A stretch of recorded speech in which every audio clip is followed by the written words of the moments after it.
Thank you very much, Member Morrison. Are there apologies? In addition to the members who are in the chamber, I see Member Cousins and Member Charles who are online. Are there any apologies? Others? Okay. Can I invite the Auditor General's team, Mrs. Lewis, to introduce yourself and the colleagues who are here? Okay, good afternoon, everyone. I am Caroline Lewis, Deputy Auditor General with responsibility for Ministry of Local Government, and I'm currently acting for the Auditor General who is on vacation leave. To my immediate left, I have Mr. Marlon McAdam. He is responsible for the audit of the municipal financial statements audit of the municipal corporation. And I have beside Mr. McAdam, Mrs. Stefani Rowe Jones and Miss Athleen Thomas. They are project manager for the municipal, the audit of the municipal corporation financial statements. Thank you. Thank you very much. Madam Pierce, we noted your apology. You can just introduce yourself. It's working, yeah. Okay, thank you. Good afternoon again, Chairman and members, and also to the team from the Auditor General's Department, as well as to the Ministry of Finances team and my colleagues. Of course, I am Marcia Henry Martin, Permanent Secretary in the Ministry of Local Government and Community Development. My Principal Finance Officer should be here shortly, as well as the Senior Director, Parochial Revenue Fund Branch. Thank you. Ministry of Finance, Ms. Blake. Just speak a little more into the microphone for me, please. Afternoon, Chairman. Pope Blake, Deputy Financial Secretary, Ministry of Finance and the Public Service, and with me is Barrington Thomas, Senior Director in the Financial Management Unit. Thank you. I know we have the CEOs of a number of the municipal corporations. I'm just going to invite you to just introduce yourself. Ensure that you're sitting where there's a microphone because you'll be asked to speak at some point. All right? Andre Griffiths, Westmoreland Municipal Corporation. Okay. Andrew Harrison, CEO, Manchester Municipal Corporation. Robert Hill, CEO, Kingston and St. Anthony Municipal Corporation. All right, the way the mics work, if somebody presses before, then once I acknowledge it, it goes to that. Just repeat again. Thank you, Chairman. My name is Robert Hill, Chief Executive Officer, Kingston and St. Andrew Municipal Corporation. Good afternoon, Robert Morris, CEO, Portmore Municipality. Just turn off your mic. Yeah, okay. Good afternoon, Errol Liebert, CEO, St. Elizabeth Municipal Corporation. Good afternoon, Megan Henry Bramwell, Acting CEO, Portland MC. And with me I have Mrs. Maxine Spite Davis, the Director of Finance. Good afternoon, Acting CEO for the St. Thomas Municipal Corporation. I'm Camila Esson. Good afternoon, Romeo Daly, Acting CEO, Hanover Municipal. Good afternoon, Ethelyn Douglas, Chief Executive Officer, St. Mary Municipal Corporation. Good afternoon, I'm Winston Palmer, CEO, Trelawney Municipal Corporation. Good afternoon, I am Rohan Blake, I'm the CEO of the Clarendon Municipal Corporation, and to my left is Mr. Wayne Brown, the Chief Financial Officer. All right, thank you. So we have all the, no? Not all? No, Chairman, I believe St. Catherine is not with us. St. Anne and St. James. I'm not seeing, oh, Mr. Daly's here. So that's okay. St. Catherine, St. Anne and St. James? Yes. Okay. All right, I'm going to invite Mrs. Lewis just to, so, huh? Do we know if they're on their way? I had gotten a notification that the St. Catherine CEO was going to be coming. I don't know about the other two. Are you aware, PS, or you're not? All CEOs were notified? Notified to be present today, and none gave an apology for not being able to come? Right. I think perhaps maybe they are On their way? Okay. I had a little traffic issues coming. Right, I heard, So because there's some, I think, some road work on East Street. I'm not sure if maybe they are experiencing the same thing. My driver is more experienced, went another route. Okay. Well, we hope they'll be here shortly. I'm going to invite, sorry, just to indicate to members, we don't have the minutes from the last meeting. Our committee clerk has been out. Can I invite you to just come and take the, I think, St. James. Just sit in that row. You can come closer here and just invite you to introduce yourselves. We don't have minutes of the last meeting because the committee clerk was out sick, so we will deal with the minutes at the next meeting. And as you sit, I just ask you to introduce yourselves and the corporation that you're representing. You have to press the button. Press the button. Nadia Croskill, St. James Municipal Corporation. Yeah. Good afternoon, Jennifer Brown. Okay, so it's really only St. Catherine that is outstanding. Okay. Yes, at this moment. At this point. All right, I'm going to invite Mrs. Lewis to give an overview. The reason we have invited you here, coming out of the Auditor General's annual report, there were some issues raised. Read the financial statements of the municipal corporations. And we're going to invite Mrs. Lewis to provide an overview, and then I'll go to you first, Pierce, and then we'll deal with them at an individual level. Okay, thank you, Mr. Chair.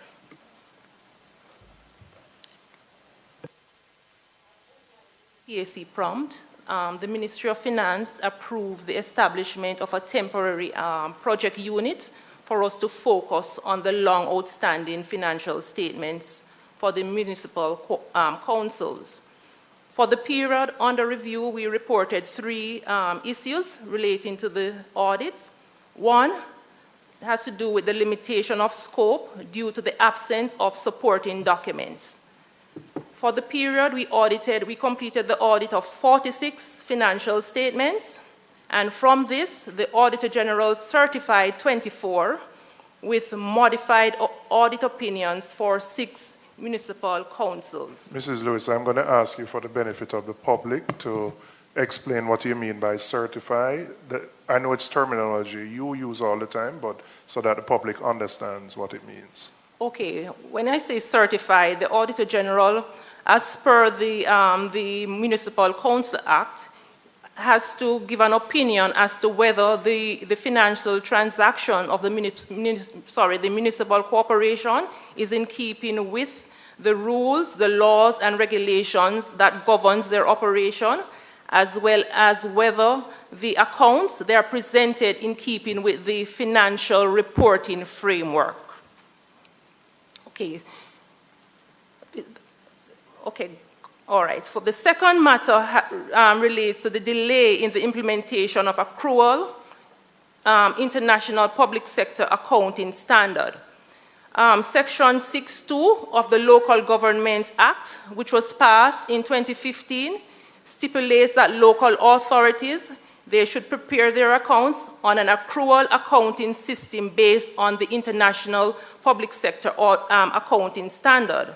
And this should take effect for the period ended March 2017. However, to date, the local authorities, they have not fully complied with this requirement of the law. The third matter relates to the outstanding financial statements. The Local Authority Act, Section 27.2, requires local authorities to submit financial statement to the Auditor General 4 months after the end of each financial year. And at December, when the last report that we tabled in Parliament, the responsible officers, they had not submitted 81 financial statements. Subsequent to the annual report, we received 4 financial statements. And as at today's date, we have 91 financial statements that are outstanding. And this includes those for 23-24, which is due next Wednesday, July 31st, 2024. Thank you. Member Guy? Thank you. Mr. Lewis, you mentioned that in your opening about modified, and the chairman had asked you to give an explanation to the public, as also would ask you to speak about disclaimer of opinion so that John public can understand what you mean. All right. I'm going to ask Marlon to take this. Okay, thank you, member. All right, so when an audit is done, when an audit of financial statements is done, it is done with a view to issue an opinion. So generally, there are two types of opinion. What is called an unqualified general opinion and a modified opinion. So those are the two broad categories of opinions, an unmodified and a modified. The unmodified is what is typically referred to as the clean opinion. Right? Now, Clean, again, just so we're clear on Right. the terminology. Clean meaning you would have satisfied yourself that the statements are in accordance with the relevant act, and based on your examination, you are giving it a clean bill of health. Clean, right. Right. So, Sorry, the transactions no, hold are on. true Let me and just make sure we're all on the same page. What you're saying, member?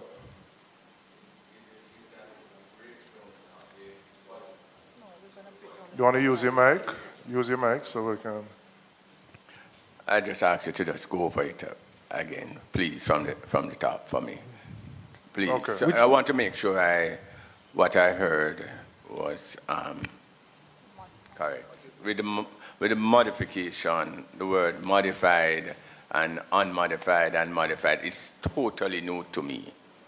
Right? Modified and unmodified is totally new to me. I know about qualified and unqualified, and I know about disclaimer and all of that. This modified and unmodified. Could you just go slow and or if they are used interchangeably, say so, please. Okay. So, yes. So I'll go again, Chair. Yes, please. So as I indicated before, there are two general types of opinions. A modified opinion and unmodified opinion. Is modified the same as qualified? You're going to get there, Chair. Okay. You're going to get there. So those are the two general types of opinions. The unmodified opinion, previously referred to as unqualified opinion, is where the transactions are true and fair. So in other words, a clean bill of health. That's the unmodified.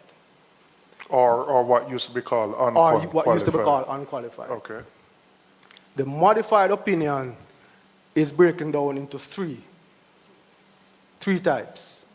One, you have the qualified opinion, you have the disclaimer of opinion, and you have the adverse opinion.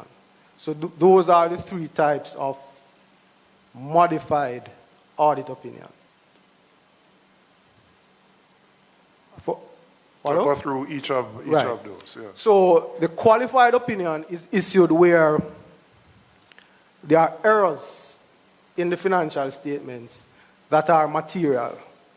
And material is at the judgment of the auditor. The auditor determines what is material in terms of the financial statements using a set of criteria.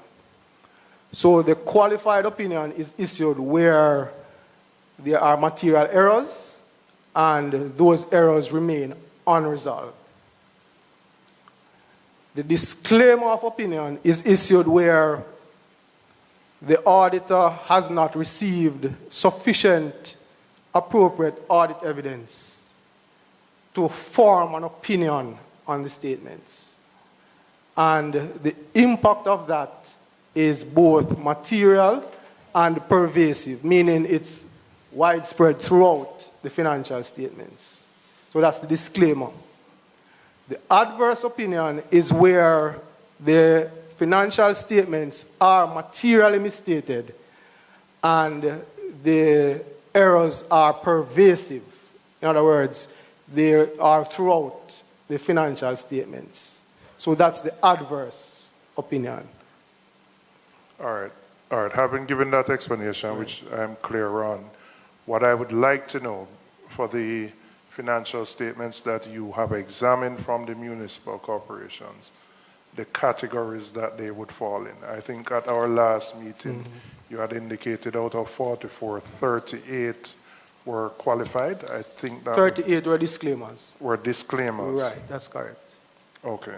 So in essence, you're saying is of the 44, 38, you are not in a position to establish an opinion because you do not have enough documentation to do so. That's correct. That is correct. Okay. All right. Member Williams? Yes. I had wanted, may it so please you, Mr. Chair.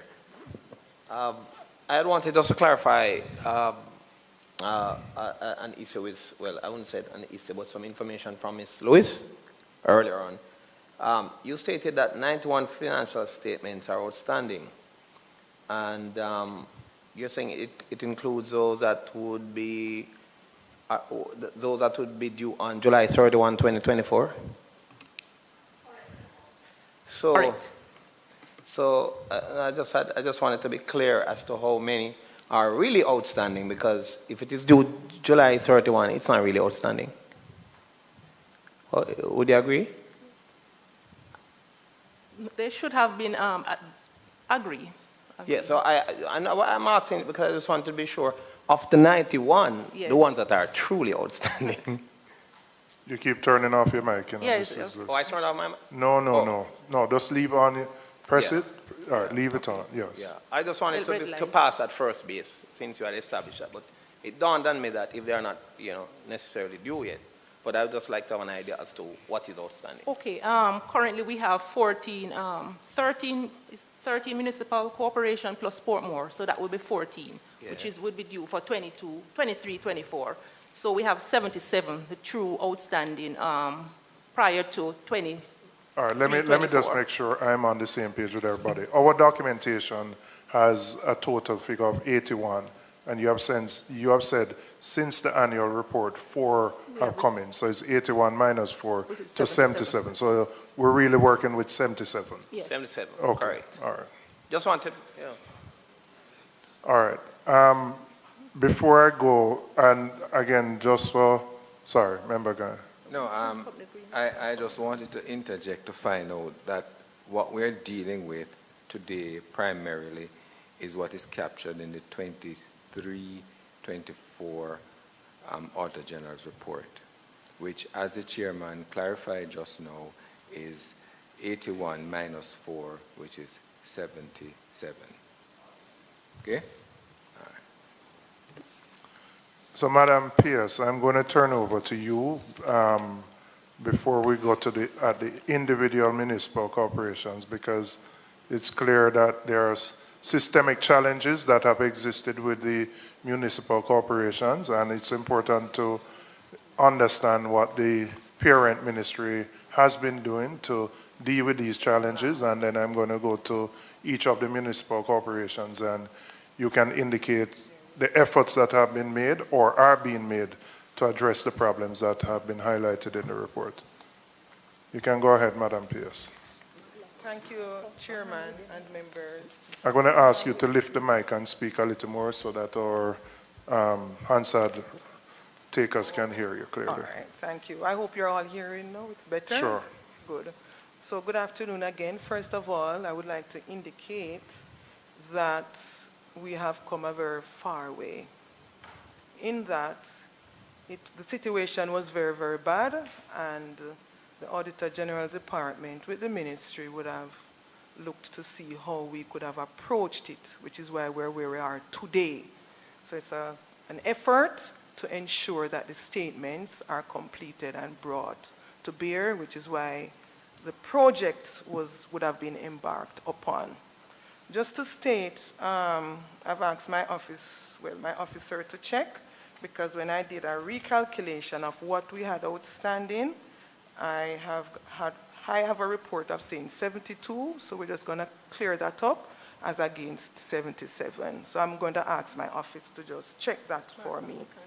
So indeed, Chairman, we note that there are instances where the documentation required by the Auditor General has not been forthcoming, and there are some real issues where those are concerned. However, as is in law, each CEO would have been asked to indicate to the Auditor General's Department where that exists to report those as missing information.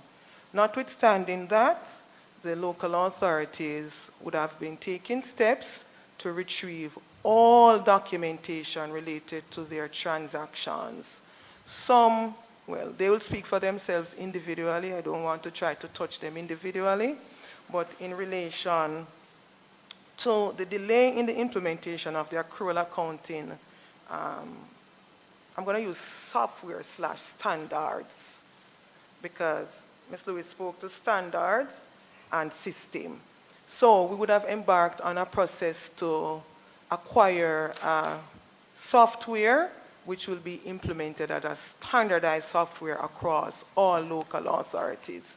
It is true that it has been delayed in that we reached a very significant part of the process in the procurement thereof, and we hit a snag and we had to abort that process early last year or late year before. And so we have now recommenced that process. And in recommencing that process... Can you indicate what the snag or the issue was that forced you to abort the specifications, Chairman. So that's what I was about to say. We realized the specifications, as was developed in the TOR, there were some comments on it that it could have been tighter. So those have been addressed now. And as we speak, we are in the process. So we have had to adjust maybe about 2 or 3 times. This was reported to the Auditor General's Department. So we are in the final stage of reviewing with each local authority. And I should also indicate there was a committee that we had also established, I believe about 2020, and that operated up to 2023 just to work through the implementation of the standards and whatever was necessary to bring the local authorities to where they needed to be. But let me ask you a question. Is it that, and I know each can say, is it that each municipal corporation now has its own software system that it operates, and what you're trying to do is implement a centralized system which would be across the board? Okay, so first of all, it would not be a centralized system, it would be a standardized system. Standardized, sorry, right. That's the term, yes. Correct. So each local authority, if you go to one and the other, you see the same system. As it is now, there are different operations locally, some do not have that. Some would have hit a snag with their IT infrastructure, which would have caused what they have on board to collapse. So we're working feverishly to get that process through. But of course, you know, we also have to observe the requirements of the procurement process. And so we had projected a timeline. I don't want to give you a wrong time, but it's not here. Well, within our document, I see, based on your responses, and I think you provided this to us, finalize preliminary information and prepare bidding document, May 1st to 10th, 2024. Yes, so we had to adjust that. And so you want to give us an update on this? So the update is to finalize the preliminary information to include in the bidding document an evaluation criteria for the contractors who may be the ones selected. So we have to be working that one through a bit just to make sure we get it correct. And the timeline for that is August 2. Then we expect to prepare and publish the tender notices between August 10 and 13. And just listing all the things, I can make this available for the team. Yes, as well. I would ask you if you could give us, given that your time frames have slipped, and up to date. So if I jump ahead and go to the end, what you had provided indicated a contract award in October previously. Yes. That What has is been your- adjusted to January 2025. And that is, I mean, just my limited experience, that would be like Usain Bolt running 9.58. Well, the to team get has to, been to charged, get to Chairman, January to work. 2025. As I said, we are working feverishly. I think we are all experienced with the procurement processes. There have been some recent adjustments that the procurement manager spoke to me about. Don't ask me the specifics right now, but I asked her to look back at our process that we had, and this is what she came up with as the best recast of the process to go forward. Before I go to member Sibley's, it's one thing to get the software through the procurement process. It's another thing to implement it across the 13 municipal corporations who may have different IT systems, etc. Is there within the ministry a team looking at that, ensuring that the responsible officers are trained, etc., that prep work so that once you get through procurement, you don't have to wait to actually get the system implemented? Excellent, Chairman. So the answer to that is yes. So I spoke about a committee that we had established. So that committee previously was made up of some CEOs, some CFOs, chief financial officers, chaired by the Ministry of Finance and the Public Service, and a few other members from the ministry. Based on what we had experienced, we have recast that to include all CEOs, as well as, well, finance wasn't in on it, but as of today, I have indicated to the Ministry of Finance that we welcome their participation. And so already we would have, through partnership with the NWA, implemented a backbone within each local authority. That is not just for this system, but for services general from which this system could benefit. So already the IT infrastructure, as supported by NWA to us, is consistent across the local authorities. And yes, there is a team in-house, my IT team, that goes from the local authorities from time to time just to make sure that the systems are operational. I'll tell you, since the passing of the hurricane, I think I have about 4 reports, St. James, I don't want to call them by name, but I remember my IT told me about 4 or 5 MCs that went down that we have to address. Or meaning the systems have not come back up yet? Right. Okay. That's correct. And just to note, another point, even as member, right, another point would be the development of the standards, which is another step we also need to take, and we will do that collaboratively with the Ministry of Finance and the Public Service. All right. Member Sibley's, you have to turn up yours, member guy. So, yes, member Sibley's. Thank you, Chair. Some clarification from the auditors before I ask the question to the PS. The Auditor General's report on page 103 says total financial statement outstanding, 81 in total. The disclaimer or the adverse opinion, were any of these 81 a part of that, or where you would have done the disclaimer or the adverse, where the Auditor General has done the disclaimer or the adverse opinion is for financial statement prior to this 81?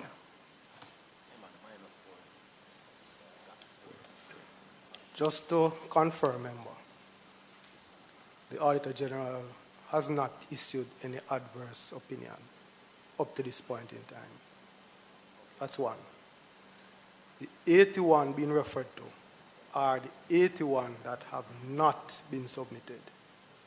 So we haven't done any work on those 81. So no audit opinion can be issued on those until the audits were done. The financial statements that include a disclaimer are listed in the annual report. So if you refer to table 26, page 102, you will see the details of the opinions that were issued.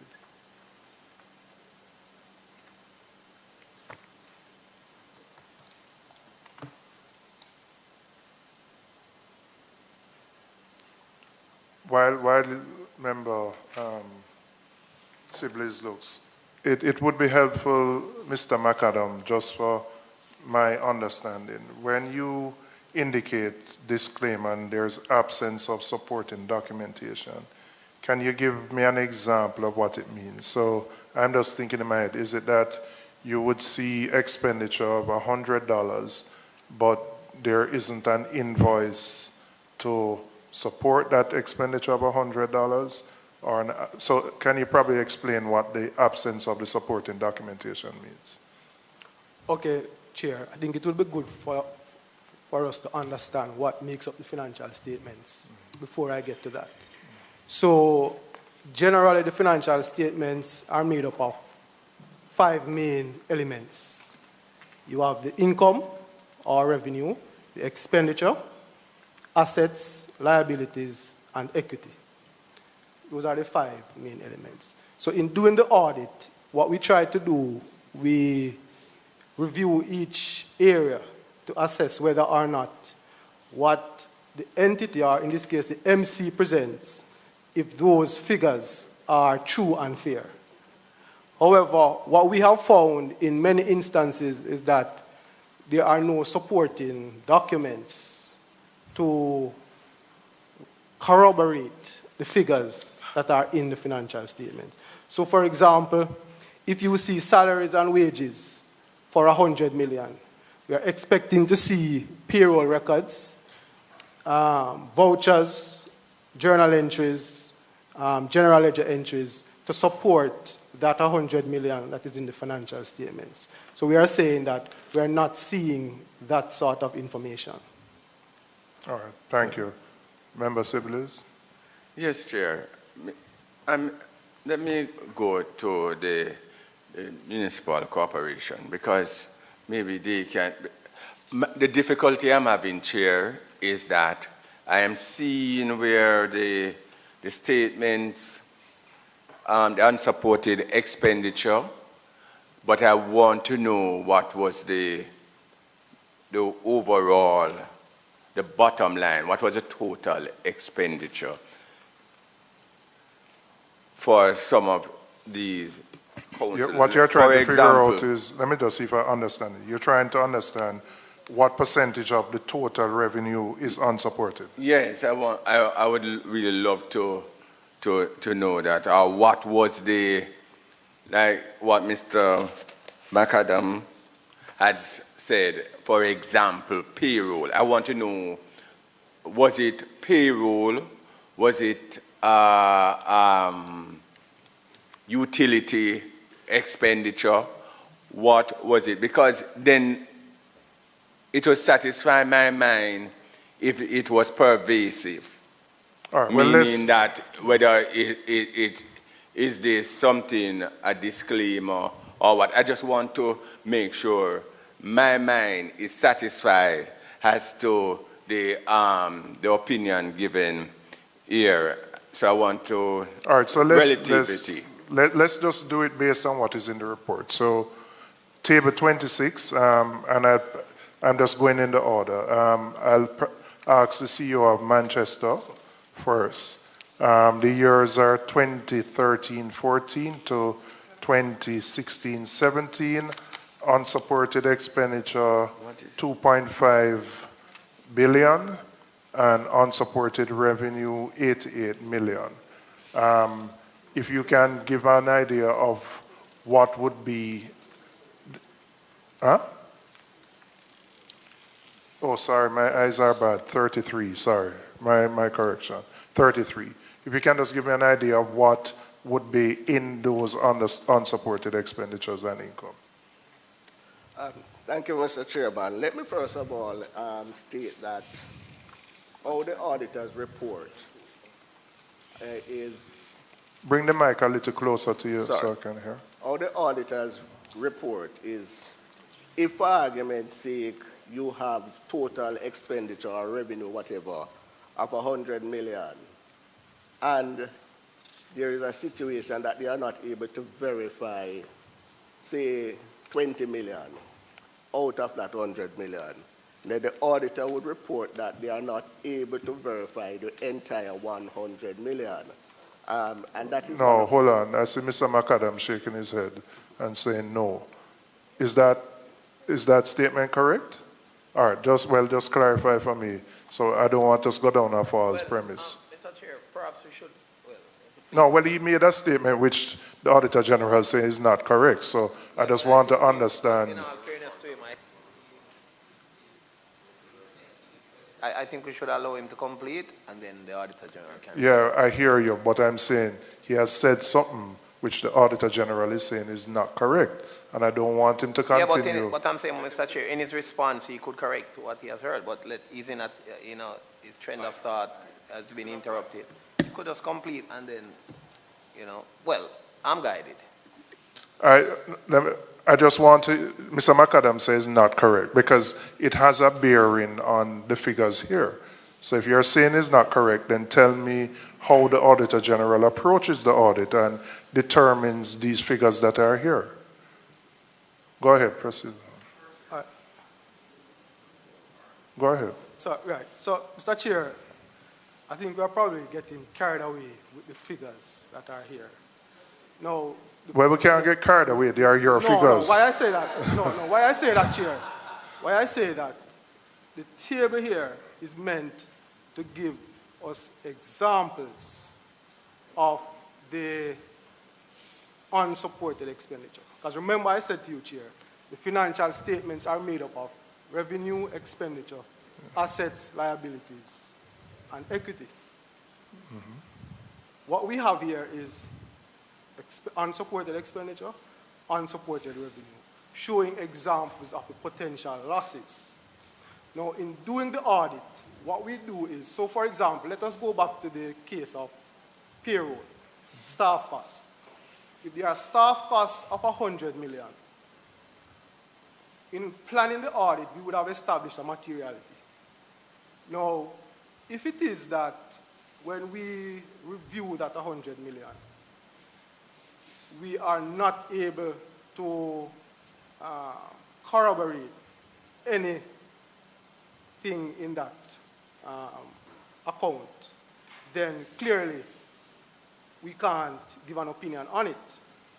If it is that we are able to corroborate a percentage of it, which it is above the materiality, but we do not deem it to be pervasive, then the opinion would not be a disclaimer.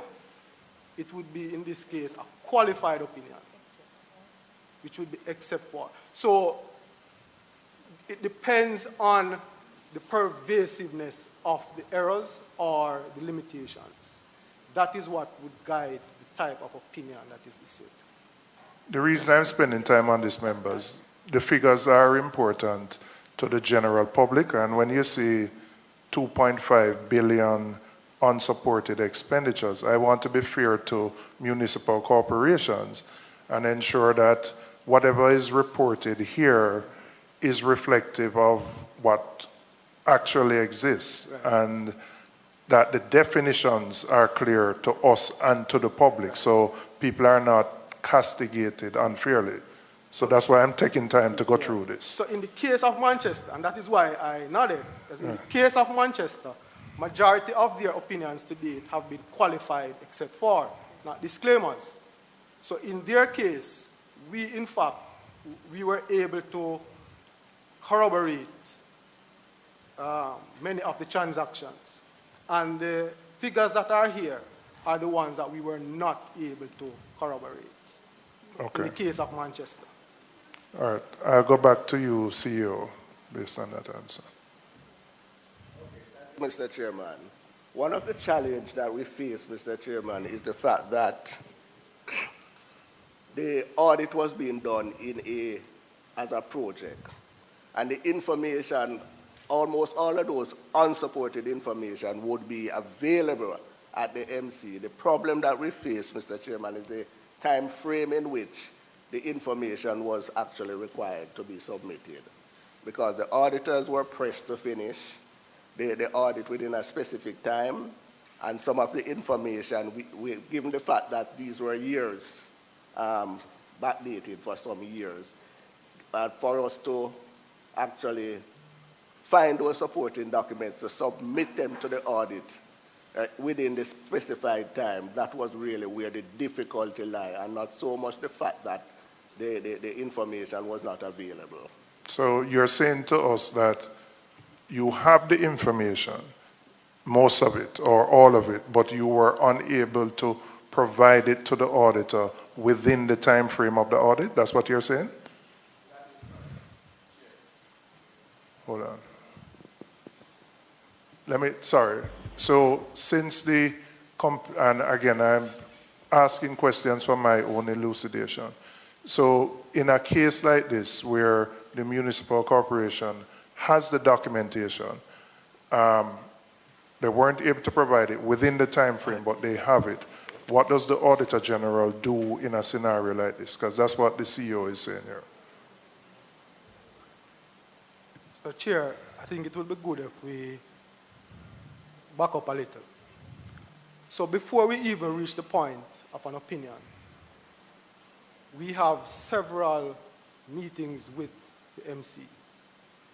And at the point where we are going to finalize the audit, we ask management, in this case management of the MC, to provide us with a management representation letter to say what they're able to provide, what they are not able to provide. And that is what we use to establish and confirm what it is that they are not able to provide. So they provide us with a letter to say they are not able to provide us with these records, and it is that representation that we use to proceed to say these records are not available. After we have done the search and they have not found the records, they then provide us with a letter signed by the CEO and the CFO in most cases that these records are not available. And that is the case with all every of the... case. In every case. In every case? Every case. Okay. Sorry. Chair. Sorry, member guy, I come into you. Yeah, member guy. CEO, there's a requirement that the financials for each year is submitted by July the 21st. You said 31st. Since the 31st since this year, and we're at the 24th day of the month now, have you sought to relay that information for those found documents that are in possession but could not be found for the July 31st last year to be incorporated into this report?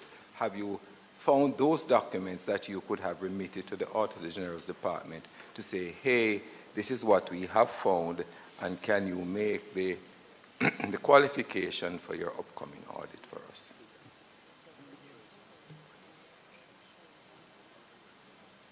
Mr. Chairman, the fact that the audit would have been completed and an opinion would have been offered, I'm not sure if there is anything else we could do at this point, because the audit would have been already closed for that financial year. Well, again, I'd be guided by the Auditor General, but I would believe in a scenario where you identify the documentation that you couldn't find at the time of the audit, that it would be important for that information to be provided to the Auditor General so that even if it is retrospectively, they can provide an opinion on your accounts. Because I must tell you, I mean, when I hear 38 out of 44 disclaimers, it just don't look good. You're just saying that taxpayers, the Auditor General is unable to provide an opinion on billions of dollars. Now, if that is the case, that raises very serious concerns. But if you are telling me that you have documentation that supports and can give the Auditor General a different opinion, then that must, in my view, must be provided so that that view of a qualified can move from qualified to something else. It can't be that you don't provide that. And then in the records of the Parliament, it has 38 out of 44 disclaimers. It can't be so. Point of clarification, Chair. Is it 38 or 24? To the auditor, is it 38 or 24? Well, because I'm seeing 24 here in this. Recent information. So you're saying subsequent to the annual report? Yes. Okay. Yes, which is where I was going to, Chairman, because we were told that subsequent to this, that 4 have been submitted, which reduced it from 77. From 81 to 77, which means that they would have come from the municipal corporations, essentially. The information that has allowed you to move from 81 to 77, where did you get the information to allow you to do that?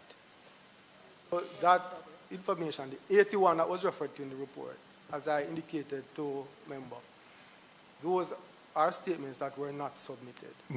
Those are outstanding. So we never audited those. Okay, those are outstanding. Right, so no opinions were issued on those. All right, coming back to Manchester. But you say, CEO, had you, and I need the opinion of the Auditor General, but I'm asking a question because I find it a little concerning here, as you have said, Chair, that had the report, the documentation been found, I think it would have been incumbent on you to have had dialogue with the Auditor General to say, hey, I have found these, right, to your permanent secretary that I have found these, and it basically would not have me being here today and being summoned here today simply because the team from the Auditor General's Department could have said that yes, these amounts were outstanding, but we have subsequently got information which we might not yet be able to verify, but which supports a point that they have found the documents that we want from the municipal corporation. So my question is, was that communicated to the Auditor General or to the ministry? Mr. Chairman, let me just offer some clarification. This meeting is a meeting of clarification, yeah. And I want to leave very clear because I want to be fair to public servants who are doing their job properly, right? And I don't want people to be labeled in a particular way. But we must be able to understand the true state of where we are. Now, what you told me is that you have the documentation, but it wasn't provided. That's a totally different picture from not having the documentation. Yes, Mr. Chairman, but let me offer some clarification. The fact of the matter is that we're looking at some financial statement from as far back as 2011, and for some MCs probably further than that, right? The information would have resided in the MCs. The fact that we are actually looking at some financial statements 10, 15 years ago would therefore mean that we would have to have the manpower to actually clear up these things, get this information. Right? And I am not sure, Mr. Chairman, if it really would have made a lot of financial sense in terms of getting the additional manpower to actually, produce those documents for so far back. No, well, I have to stop you there because it would be unacceptable to say you can't make the effort to find the documentation because it means that the public would have no idea of the accounting of the millions and the billions of dollars which have been spent. And the issue from going through these accounts is not just about things that go back 2011, 2012, 10 years ago. There are a lot of current statements which are outstanding. Current statements, right? It's one thing to deal with disclaimers, I see the disclaimers, which some go back 10 years, but you also have to explain why so many current statements are outstanding. So the issue can't just be about the lack of manpower to go identify documents from 10 years ago. There is a more systemic issue which exists not just in one, but across most of the municipalities. That's the reality, based on the information in front of us. And it cannot be acceptable to the public to say we can't find the documentation, because then, in essence, we then say public funds can't be accounted for. And let me just point out that that situation is not true with regards to Manchester, because we would have submitted up to 21-22. As a matter of fact, would have been audited up to 21-22. And the only reason why I would not have actually submitted 22-23 is the fact that we would have asked the auditors to give us some time to make the adjustment to try and meet some of the challenges that we are facing as a result of being audited by the IPSAS standard.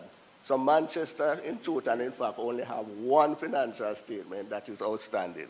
And I think the fact that Manchester was early out the block in terms of providing the financial statements actually paint us in a negative light, because most of the challenges that they would have identified with regards to Manchester now, the other MCs would be able to use that as a learning tool to ensure that they're not faced the same challenges that Manchester is facing. Chair. But I think you understand why Manchester would have been under some scrutiny that others wouldn't have been under. But Member Sibley's. Chair, I am somewhat sympathetic to some of the issues raised by Mr. Harrison. Why so, Chair? Because if you are changing from one policy to a next, and I note the opening remarks of the Deputy Auditor General who is acting, that they are moving from cash basis to accrual basis. Chair, in accounting, that is not an easy feat, by no stretch of the imagination, in terms of the volume of transaction that they do. So in that respect, and then it came in effect 2017. It means that they would have to prepare their financials prior to that in one format, and after that in a different format, which is the same team of accounting personnel who would have to do that. I note also, Chair, and to add to my sympathy as an accountant myself, to these persons, these civil servants, the Auditor General was given permission to have a unit, temporary unit, project unit. I have not heard that the municipal or the ministry was given any project unit to assist the various municipal council. So one side was equipped, and they ought to be equipped. But I think it's somewhat unbalanced, and I can't sit here and not say it. And so I am not saying, though, Chair, that the financial statement ought not to be done. Certainly not. Because in my other life, I'm also an auditor. And I know the importance of transparency and an accountability. right? But we, in order to get that and to get everybody on board, it needs to be a balancing act. And I'm still at the point, Chair, where I would love, what I'm seeing in the Auditor General's report are in table 26. I'm seeing figures that said unsupported expenditure for 2013, 2014, to 2016, 2017. And Chair, I see a figure of, is this $2.5 billion? And I'm wondering if it's an accumulation. Is it every year? And why I'd asked Mr. Harrison what was the figure, because I want to satisfy myself, because we are talking about materiality. And materiality varies from accounts to accounts. Even though it is 2.5 billion, is the entirety 200 billion? If it's 200 billion, I want to satisfy myself that this 2.5 billion affect not just the expenditure, but it would affect the balance sheet as well. And to what extent it would affect the balance sheet. Because we are talking about a disclaimer of opinion. Meaning that the Auditor General is unable to say whether or not the financial statement is, back in my days, it says true or fair. They probably change it now. Right? Well, so,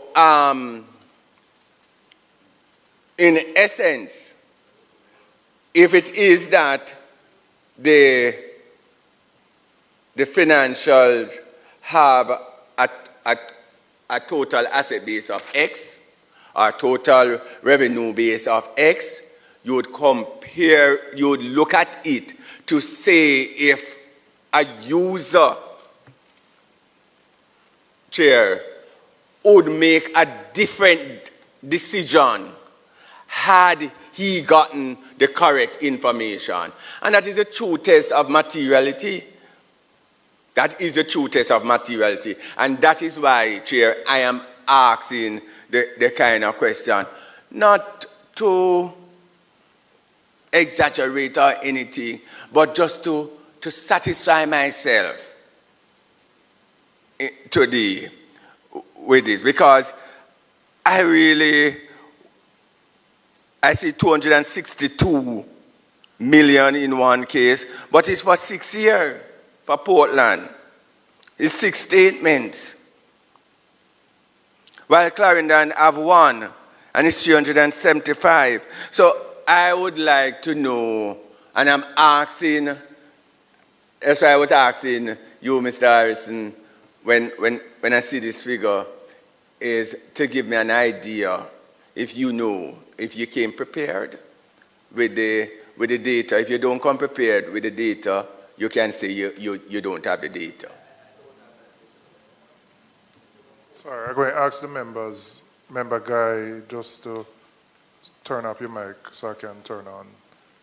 And Member Morrison, I'll come back to you, but just turn off yours so I can allow him.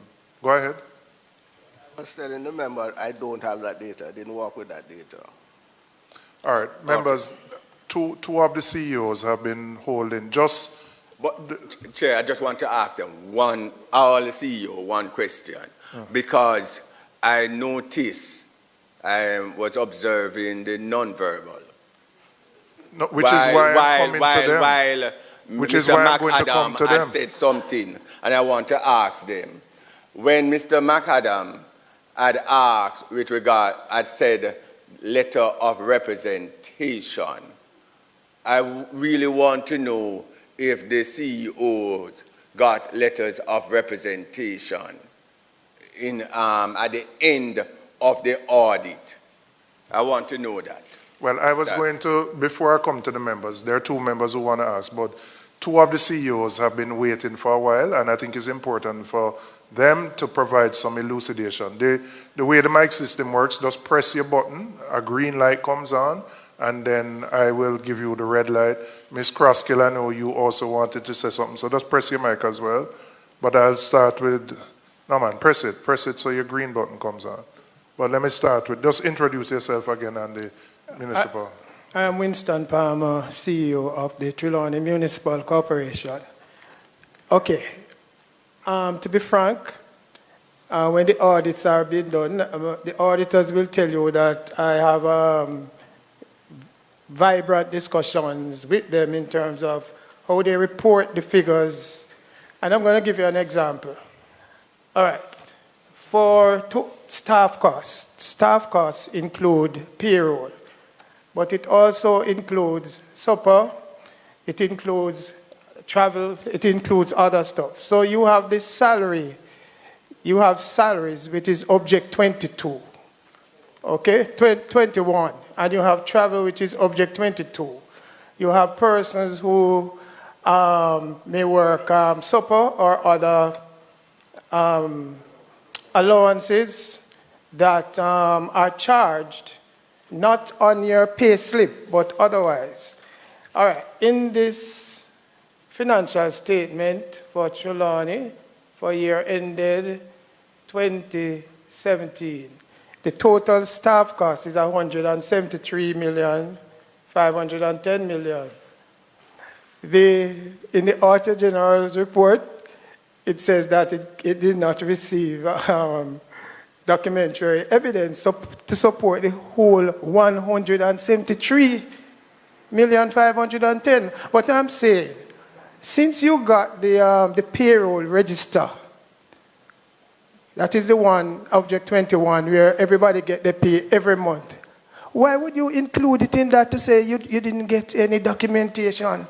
See it here now, I have it here.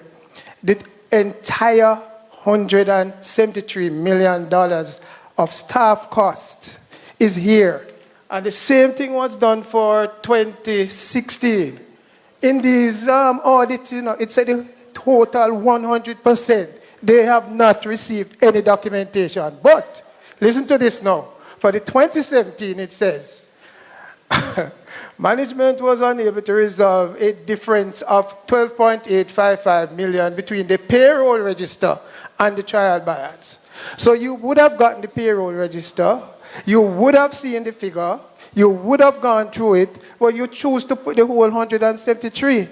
All I'm saying, I don't think, maybe I am not rational or something, but I cannot understand this. And if the auditors, I've had arguments with my Auditor General auditors with this, to be frank.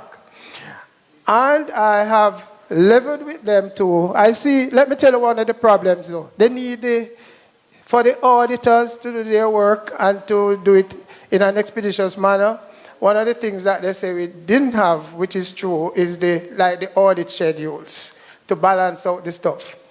So when you have the audit schedules to balance it out and assist with the auditors, that is that would have been good, and it would have helped them to move more expeditiously, etc. But what I disagree with, you can't say you didn't get any at all, man. Don't do that. I cannot accept that. I don't feel comfortable with it. The figures are here. I can show you.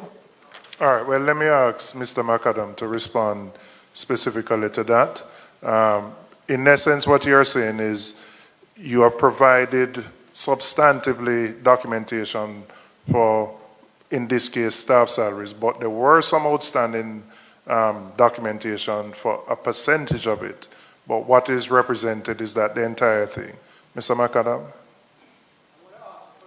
With specific responsibility for Trelawney to respond to that specific item, because Trelawney was not included in the I was going to say, I didn't see Trelawney. Right, so that's a recent opinion. So I'm just going to ask her to comment on that. Is it Trelawney or Hanover? What we had reported was that because of the difference that we derived between the payroll register and the supporting documents and the final accounts of 12 million, was it 12 million? Yes.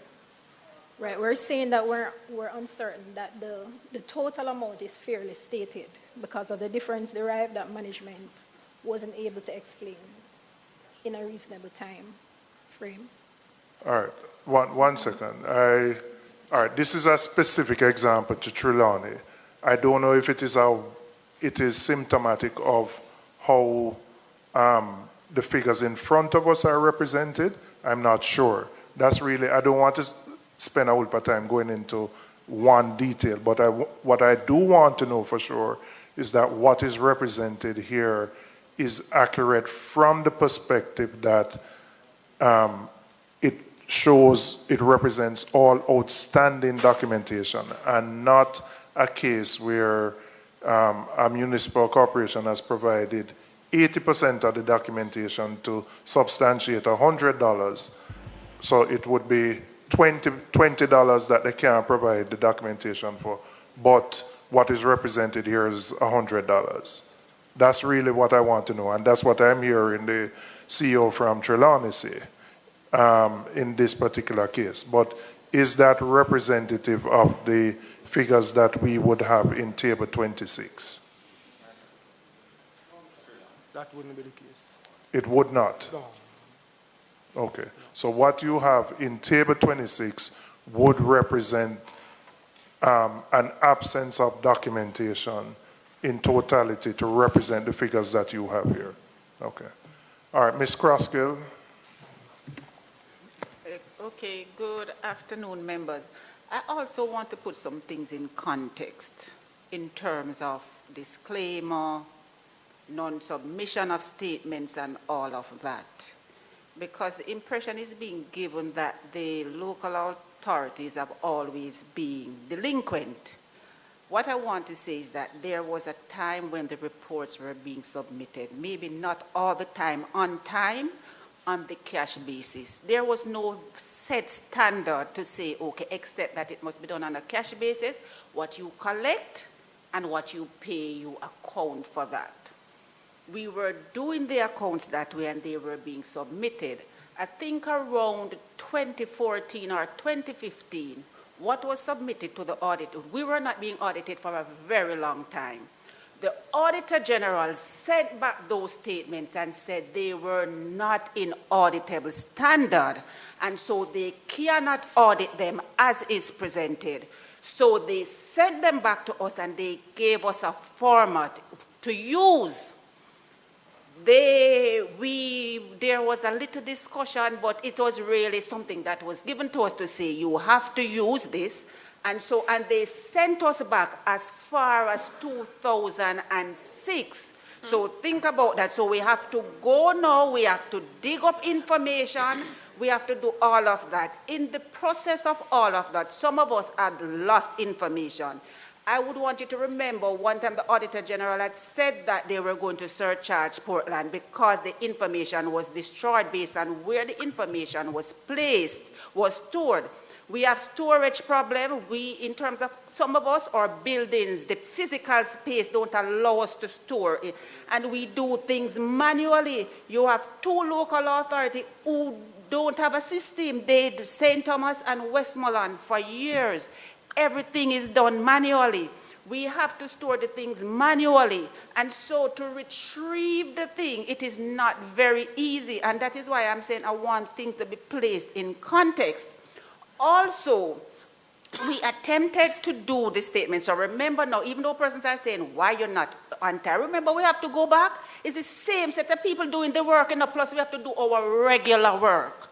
So you have to go back, and in the process we have lost many staff because you would have also remembered the Auditor General came in this very house and spoke about our capacity and our salaries and our ability to attract the necessary persons to get the job done. All of those things were said in this very house.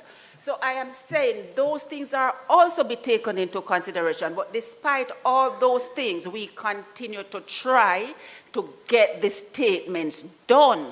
But the problem is that, as I said to you, in the process, some of us, our servers got destroyed. In the case of St. James, for example, and Portmore, because I was also in Portmore, the servers were destroyed. We thought the information was being backed up. It was not being backed up. Because remember, we don't have certain support staff. Unlike maybe central government who has support staff for everything, not everybody. So some persons don't have IT, we don't have this, we don't have many things. So I am saying that we also have to put, and so I would like what Member Sibley said, a unit was put in place for the auditors when they realized they weren't auditing their accounts for so many years. Provisions were made in the budget by the Ministry of Finance to put a special unit in place to get the audits up to date. I believe provisions should have been made in the budget to support the local authorities to get these financial statements up to date. There is another issue. We are now to move from cash now to IPSAS. What was done? The ministry formed a committee and all of that, like the permanent secretary said, but the only thing that was done was that they gave us some training to say, okay, read this booklet, not a physical classroom, anything. Read this booklet, do an online test, and if you get a thing, 60% or something like that, you pass. What? That is all the training that was as it relates to. Section 6 of the act that we are operating from says that, and Mr. Sibley's, Member Sibley's, you can interpret this for me if I don't understand.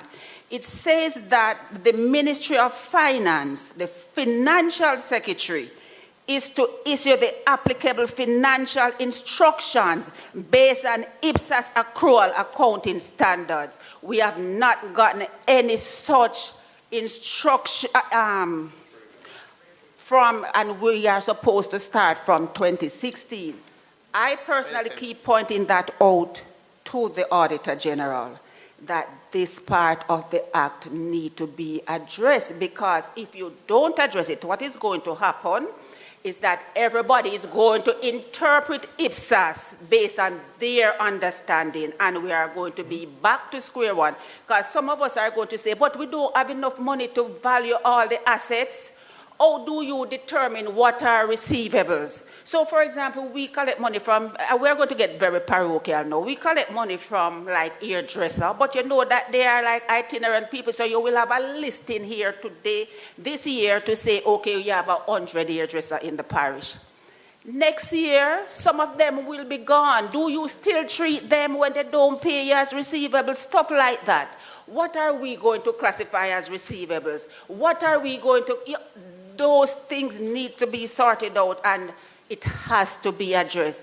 So I am saying I want some context to be placed in what we are being brought here today about.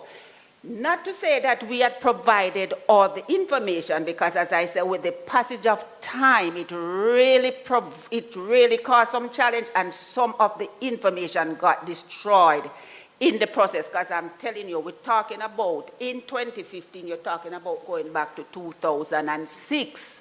So how many years that? That is almost a decade later. You have to go back to find, even in the FAA Act, you know how long it said that you must keep like vouchers for? 7 years. So I'm not saying that you must destroy them if the auditor has not yet looked about it. But I'm saying,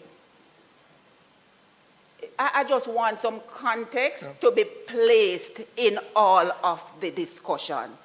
For St. James in particular, what we also do, the auditor wanted the information to be presented a particular way. Remember, we were not processing the information the way the auditor wants it. So you're going to need time now to reformat that information to make sure that it can be presented in the format that the auditor requires. Like the auditor was working, as we said, with a project. And because it's a project, there are time constraints. So many times when we say, look here, we can't provide it in that time, they said the timeline that we are giving, they can't work with that either. And so what happens, you end up not being able to give all the information in the timeline because you have to do some real searching. Because as I said, it is stored manually. So you really have to search. And then when you're finding it very difficult to find the information, you just accept the disclaimer. That's the truth. You just say, all right, we'll just work with the disclaimer because it is challenging to us to find the information. You have a specific timeline to provide it within. You can't do it within the timeline. The auditors, the Ministry of Finance make provision and say this project has to be done within a certain time. So to me, it's a conundrum of a whole heap of things. So I just want everything to be placed in some context. Not that we are not supposed to provide the financial statements because we are accountable as civil servants. And I know it is very easy to say that the local authorities are corrupt. So it is very important for us to provide the statement. And I, as a CEO, I want to provide the statements. And we are doing everything in our power. And you would have noticed that the Auditor General is saying only up to the time, it would be what, 77, right? Multiply 13 at some point. By about 20 years, you would have seen that we have made progress. You would have seen that, because remember I said it put us back to 2006, And every year you would have to give 14. They are supposed to get 13 until Portmore came on stream. And so we went back and only have 77 outstanding. We are to get some credit. We are trying. It's not that we are sitting there not doing anything. So just to put context, but in the case of St. James, we lost our server, and so for sure we weren't able to provide all the information because we lost our server in 2017, so we recovered some of the information, but we did not recover all. The mistake we made was that we did not report it to the Auditor General, and that is a requirement under the Act to report it, which that was not done. In the case of Portmore, it was done. In the case of St. James, it was not done, so that is where I would say we went wrong. All right, before we have member Carencia, but Madam PS, what I'm hearing are issues which are systemic issues. What I'm hearing, the municipal corporations need support at a number of different levels. I'm not an accountant, but I'm told if you move from cash to accrual, that's a major step, which requires support. You would almost need to establish a project office to support the municipalities in that step. Yes. Secondly, I'm hearing that there are varying different levels of, if you want to call it, sophistication of the accounting systems. Some, I'm told, still may be manual, others may be using some form of a software, right? So again, there has to be support. If you're being asked to provide statements, back statements, we can't pretend that these people don't have day jobs that are demanding and have a whole heap of other pressures that are being brought on them. They would need support in terms of additional staff to do those things. So it is clear to me that the corporations need support to bring their financials up to date. Notwithstanding the efforts to procure a new system, which is positive, and if all goes well, you'll have that in place. But where we are right now, they need that support. It's clear, that's very clear to me, Madam PS. And you would have to make representation as the Chief Accountable Officer to, it could be to the Ministry of Finance, to ensure that there is provision in the budget to provide that support. I said here now, that's part of the reason why we are here, to move beyond the numbers. Because when you hear these numbers, they don't look good. They don't reflect well on any of you. And it can't be that every single accountable officer just is being derelict in his or her responsibility. I know it can't be. I know it can be. So it reflects systemic issues which we have to address. And so, Madam PS, there are some things that at the level of the ministry need to be put in place to bring the outstanding statements up to date and to provide a level of support that the municipal corporations can do what they are supposed to do. And it is clear that that is absent. No, Some Chairman, maybe do. I wouldn't say it's absent. Or, well, they certainly I would not feel say is it is absent, okay. Well, let me hear you. All right. No, man, look at me. You don't. No, man, I wondered if Mr. They know the support too. They know. Well, tell us, Yes. since they know. I So, want as to I know. indicated before, Chairman, so it's different aspects that the ministry would have been embarking on, from development of the standards that Ms. Crosskill spoke about with respect to what the FS needs to issue, to the software which I spoke about, which we have had to go back to the procurement process to address, to the issues of manpower. So some time ago, we appeared in this very house, and we were charged to put some things in place. We gave a commitment, and that commitment has been in progress.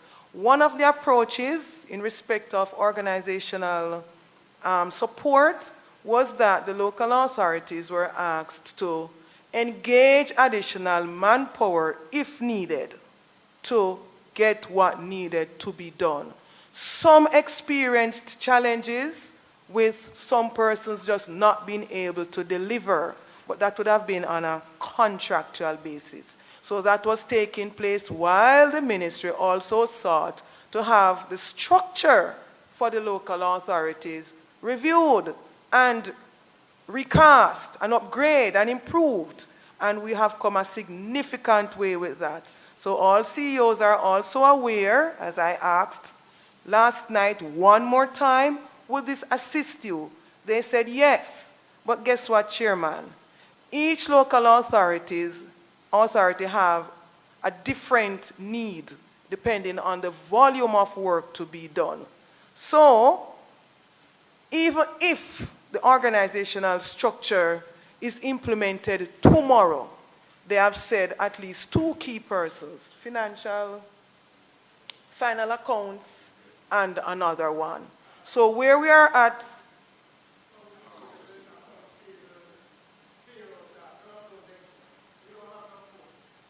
yes, but you have a structure that is coming on board.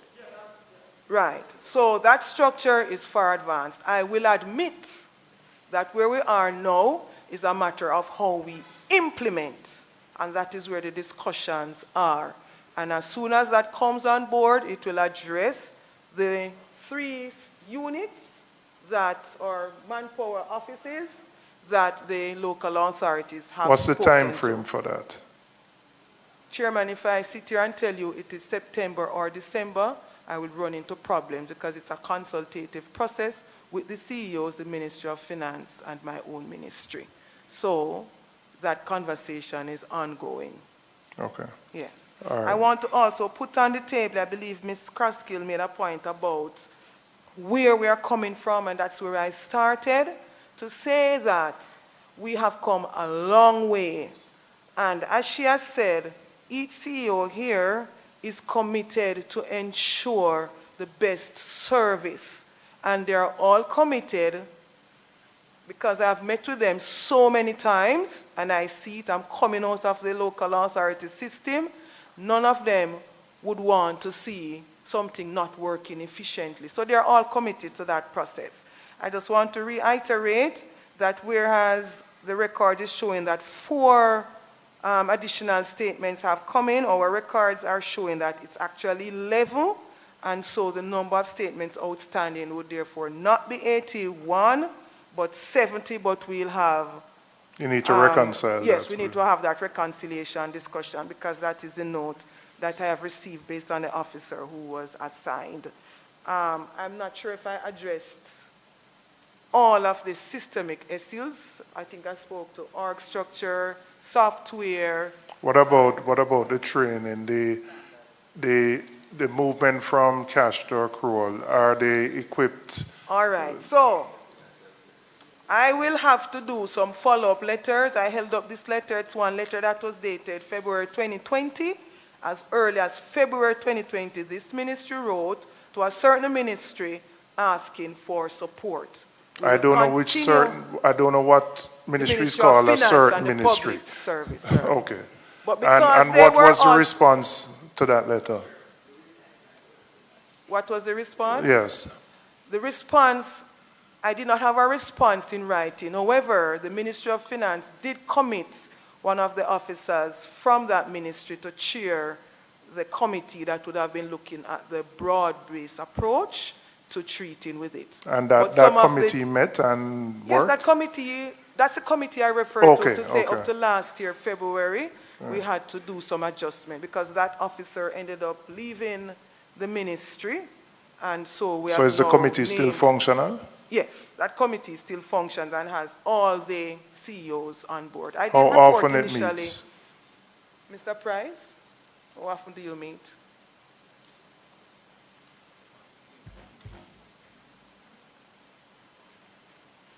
Mr. Price is advising that he meets as often as is necessary. That's not an answer, with all due respect. I mean, is that quarterly? Is it twice per year? I mean, yeah, telling me as often though. When was, all right, let me ask you, when was your last meeting? Last month. Oh, last month? Yes. Okay, all right. And you would be, all right, so coming out of... But might I say, Mr. Chairman? Yeah, go ahead, Might Pierce. I say, the as necessary is important because where we are now is trying to work with a feverish pace to get these things addressed. So if he has to meet tomorrow or next week, it has to be done. I think there must be dialogue with the Ministry of Finance in terms of there are resources at different levels, as you said. There is manpower, there is technical expertise, there is establishment of positions to ensure that they can do the work effectively. So there are a number of outstanding issues that need to be addressed so that you don't have to come back here in another annual report with these kinds of issues. So I do believe your committee is important, but there has to be dialogue with the Ministry of Finance as well. We will continue that dialogue, and just to indicate, we asked for assistance with clearing the backlog in financial statements and acquisition of the very software that I'm referring to with the supporting software. And we spoke to a number of items that we submitted that we believed could have been used to consider our request. We will continue the dialogue, sir. Just to say, I know you say you didn't have a formal response, but the software is being procured, you have the committee, so the reality is that some of these things are being done and are being addressed, but the pace needs to intensify so that we can clear the backlog. Member Morrison. Sorry, I'm going to ask other members just to turn off their mic so I can... Yes, go ahead, Member Morrison. Thank you, Chair. I'm not quite yet ready to move on. And so I have two questions, one most salient. Did the Auditor General's report contemplate the concerns raised by Member Sibley's and Ms. Crosskill regarding the challenges such as the implementation of IPSAS and concerns such as inadequate staff, need for additional support? Was the Auditor General aware of these challenges? And what findings should have been reasonably expected? Because without context, this report negatively impacts the reputation of professionals and presents an inaccurate status of the municipalities. Was the Auditor General aware of these challenges and concerns before this document came out? Thank you, Chair. Mr. McAdam. The short answer is yes. The Auditor General was aware. And I'll provide go ahead. greater details. So, Mr. Chair, in preparing for today's sitting, I sought to refresh my memory of the history and to provide some context, as Ms. Kroskill rightfully said. And I went back pre-COVID to the annual report of the Auditor General, 1819. And these very same issues were raised in the annual report of 1819. The matter in relation to the resource constraints of the municipal corporations, the matter in relation to the IPSAS implementation, and at that time, we were given commitments that the outstanding issues would be addressed. Now, I understand the situation the municipal corporations have found themselves in due to no fault of their own. Because what we have here is a situation where a law has been passed. Now, this is not the Auditor General imposing a requirement on the municipal corporation. A law was passed mandating the MCs to implement IPSAS, to adopt IPSAS, to use IPSAS. So this is what the law requires. Clear? Now, if we are doing the audit and we see where the law is not being observed, we have a duty to highlight that. And this is what we have done. Now, you can look at it to say that we are not looking at the situation in terms of the context within which the municipalities operate. But it is something that we have to highlight because we want to reach to the point where the municipalities are complying with the requirements of the law. And as it is now, they are not at the point where they are fully compliant with the requirements of the law. And that is all this is saying.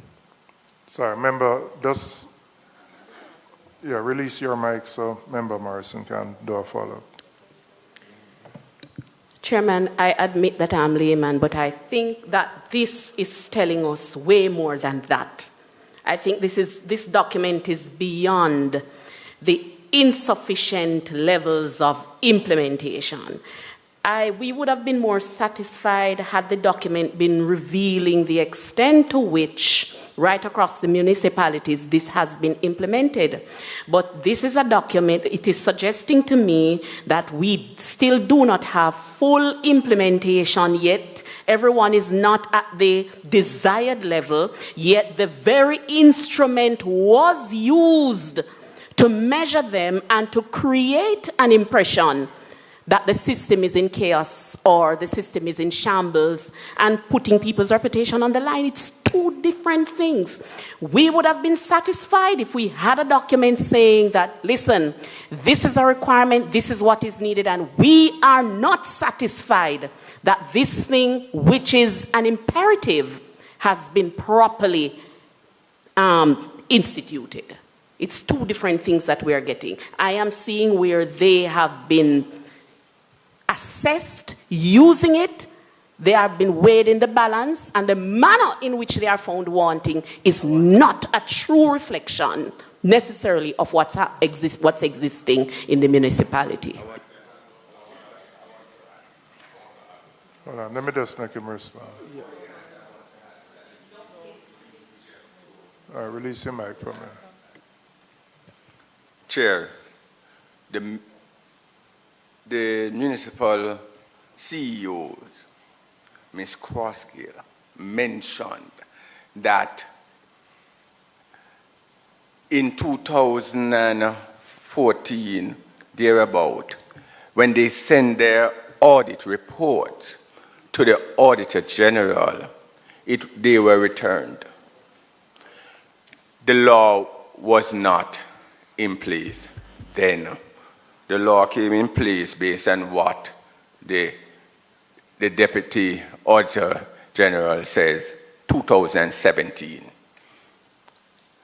They were asked to do the account in a particular way that they were never doing the accounts before.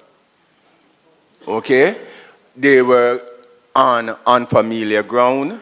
There was no document guiding them in the first place. It was in 2017 the document came and it became law. And yes, they are in breach of the law. So I agree with the Auditor General's department to say, yes, they are in breach of the law. But context is important. Context is important, and that is what Ms. Crossgill and the others who are nodding their head are saying. Context is important, right? You cannot change a significant policy as to the preparation of financial statement. In fact, when you have the IFRS and those things being changed, and those of us who are accountants and auditors know, it takes the international financial reporting standards being changed. Thank you, Member Guy, because I am taking it for granted that I am Dr. Guy, that, you know, but when it is changed, when there are major changes, it happens over years.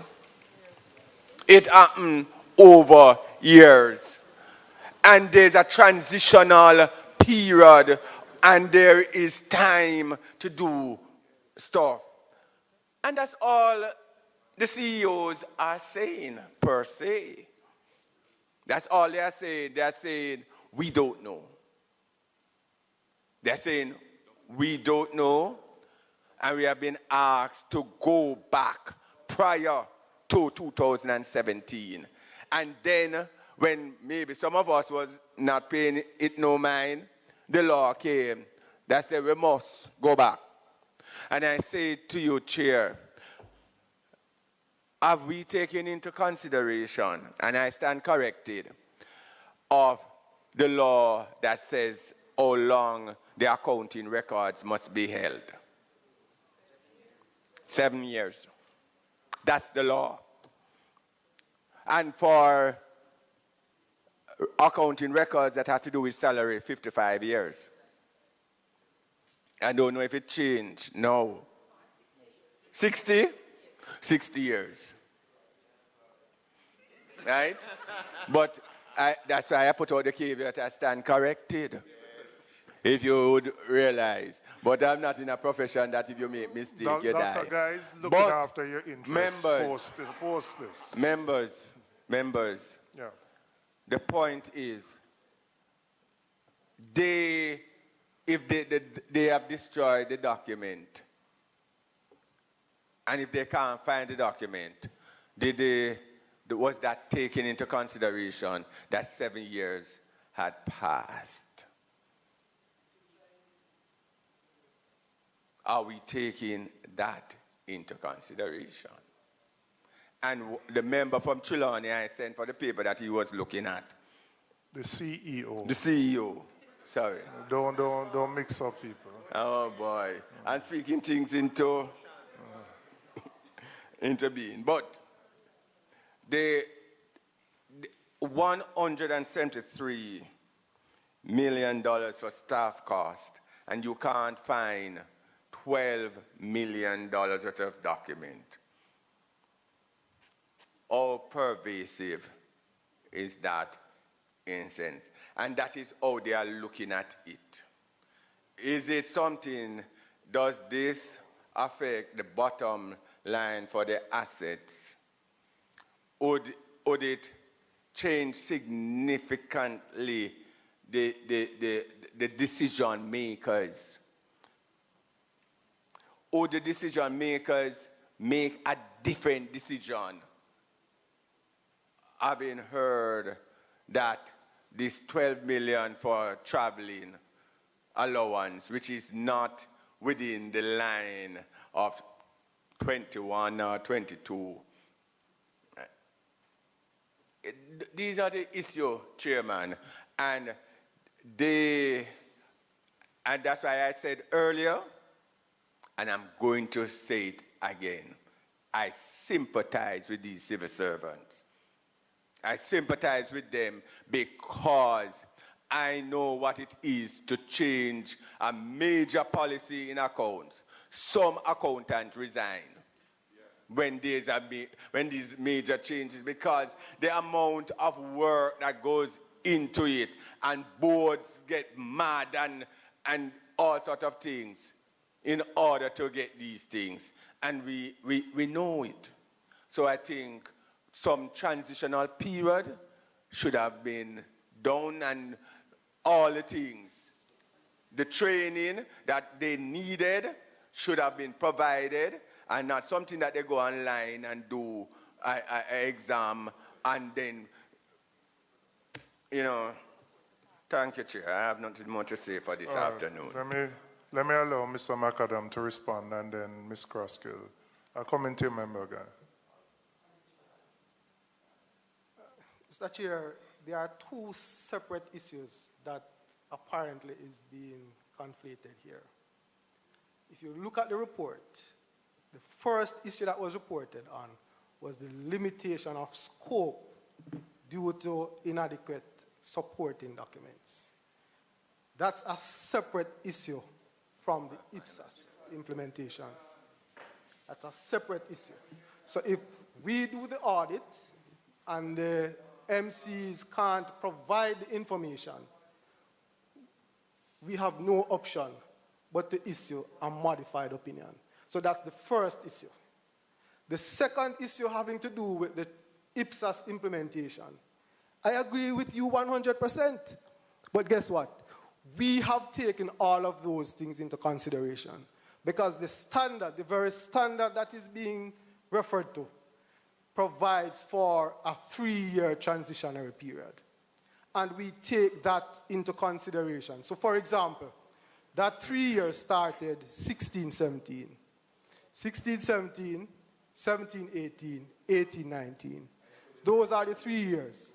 Now, when we do the audit, we don't provide an adverse opinion in relation to them not complying with the standards for those 3 years, because the standard allows for a 3-year transition period. So if they don't meet the standard during those 3 years, we don't provide an adverse opinion. After the 3 years now, it is expected that they should be IPSAS compliant.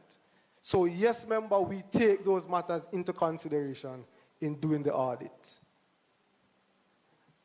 All right, thank you. I'm going to ask you to yield to Member Miller. He had a follow-up, and then I'll come back to you. Thank you, Sir Chair. So I listen attentively, unless something is missing me. But the CEO from Trelawney stated that the documents were provided, and what Ms. Thomas stated was that it wasn't provided in a timely manner. But the fact remains it was provided, right? And we have to be very careful, because as my colleague member stated, we're talking about the credibility of people and what people's perception will be, right? So am I hearing right, Sir CEO from Trelawney, the documents were provided. So we have to be very mindful and be very careful where that is concerned, and practice some faith, because I'm sure Ms. Thomas stated that the documents were not provided in a timely manner, right? But it was provided, and no amendment was made to really amend the document. Well, all right, and let's I've seen be it clear, repeatedly, though. Sir Chair. I've Let me seen it just- repeatedly, Sir Chair, and we have to be extremely careful where that is No, concerned. all right, remember, let me just say, Trelawney is not in the list here, but he was given an example, but it's not in this, in table 26. So I want to be clear about that. But Member Guy and then Member Williams. Thank you very much, Chair. Mr. McAdam answered one of the questions I wanted to ask, but I'll just say it nonetheless. In the requirements for the each year was the new standard, which is the IPSAS. Was it ever required for the years prior to the period? No, you answered prior to the period in which it was actually should have been implemented. Secondly, all those documentation that you required in the years that Ms. Croskill spoke to, were those not of the same format that was required from the previous years coming down in terms of how it was done? That's a question. Because we have seen where, for example, in the outstanding financial statements, for example, the Manchester Municipal Corporation is 1 year out.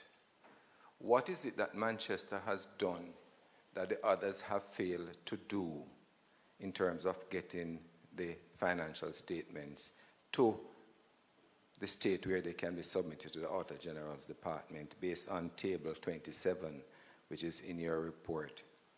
You see, we have to look at a balanced approach, because if we have one area and one system which works to a fair extent and the others don't work, then there has to be a problem somewhere. And we are where we are, Chairman. We can't go back to the past. But what we also have in front of us is a statement by each of the municipal corporation which gives a timeline in which they should bring these required documentation up to the dates that they have indicated on this document here, which comes from the permanent secretary in the ministry dated May 20th. Are we, as the Public Accounts Committee, holding the municipal corporations to these dates that they themselves have given to get their financial statements up to date? So let me ask the PS, because in your answers to us, each municipal corporation has given certain time frames. If I just pull one, Hanover Municipal Corporation, letter dated April 25th, 2024, advised of acquiring an upgraded version of the software to be used to complete the statements and expects to have them by the end of 24-25. Is the CEO from Hanover here? Is that, I just pull in an example, but maybe you can just tell us whether you are on track based on what is documented here. Yes, Mr. Chairman. In terms of what was presented there in the document, we were on track, but unfortunately we had some system failure. So that now prevents us now from continuing. So we definitely won't meet that deadline based on what we would have provided earlier. All right, so Madam Pierce, I'm not going to go through every municipal corporation in the interest of time, but I'm going to ask you to provide to the committee an update on this document, which came from you in terms of the time frames that the municipal corporations have committed to bring in their outstanding financial statements up to date. And clearly there are issues which have arisen since we received this document which would impact those time frames. So, Mr. Chairman, we did an assessment again, just to be sure that persons were still able to meet. Speak a little more in the mic so they can capture. Yeah. So I was saying we did an assessment again, just to track the progress as to where persons were in meeting the timeline. So we have a document that would have indicated some adjustments, including for Hanover, and I believe Hanover has indicated a July 31, 2025 timeline, which maybe I need to go back through with them based on the numbers that need to get done and the practicality of doing it by that time. Similarly, I mean, if I say St. Anne, Hanover, St. Elizabeth, Portland, Clarendon, all of them gave time frames. Yes. So all MCs gave a time frame, I believe, except for St. Thomas at the time. However, we now have all the responses from the respective MCs to include St. Thomas. All right, so can I will ask table you this then? This to the committee. Yes, which can is an we get update. that up-to-date document? And that would reflect as is right now? As is right now. Okay, Which yeah. is why I could speak to the 11 statements being submitted. But I wanted to sort of go back to the transitionary time frame because I believe it is important to the discussion. And so, with any new system or law, there is usually a transitionary period. I don't know if this is the forum to ask of it, but I would love to see what we had from the Auditor General in terms of the transitionary time frame, because I'm hearing of this 3-year period, which would mean for us, we would have had some targeted goals and objectives to be accomplished over time. And in all of my deliberations since taking office, I've never seen that document. So I believe that will help us. Perhaps we need to ask for an extended time frame beyond 3 years, although that 3 years would have already been passed. That would bring us to 2017, 18, 19, 20, thereabouts. So I just want to be clearer with that, because evidently each local authority is at a different level. What you find in a St. Thomas, you're not going to find in a St. James. What you find in a Westmoreland, you're not going to find in a Portland. So there are different levels, and therefore it will be very important to understand that better. Perhaps it would have been useful to have had a graduated transition, for example. Those that are further along, such as a Manchester, who we know because they would have embarked on certain activities earlier, not just with their finances, seem to have moved a bit further than others. You also have a KSA who is able to do some things, a St. James, etc. So a graduated approach might have been more suitable based on the realities on the ground. So I would love to have that so that we can help the local authorities to get to where we need to be. Because as Nadia said, we are really committed to having the system where it needs to be. Member Williams, you're foregoing your thing, or you have your? Well, you're foregoing. Okay. Sorry. Let me just. Mrs. Lewis wants to say something. Okay. Hold on. Okay. The matter relating to the transitional plan, I don't believe that is in the purview of the Auditor General's department. The Ministry of Finance, I believe, is charged with that responsibility to put in a transitional plan or to support the ministry with implementing the IPSAS. And Ms. Crossdale also mentioned that the Act provides for the Financial Secretary to put in instruction to guide the municipal corporation. Thanks. if it pleases you, Mr. Chair, I was just looking at table 26 in light of the evidence. Well, what Mr. Man from Chilani, the CEO, I don't see his name card. The CEO from Chilani. I was just looking at table 26 in light of what he says, what he has stated earlier. And I was just wondering if that's the case where, as he said, they provided the salaries, the supporting documentation for the salaries, but it nonetheless was included as outlined by Ms. Thomas. I was just wondering if table 26 then, if there is if there are similar situations with these, although Trelawney is not one of those that were, no, was it a disclaimer?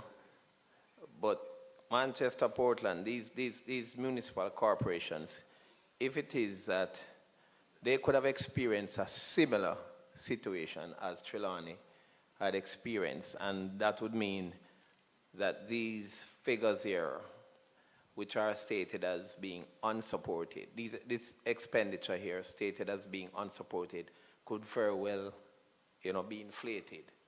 Well, I asked that specific question at the beginning to Mr. McAdam, but just to ensure, and you answered, but just answer again, just so that the member can hear that.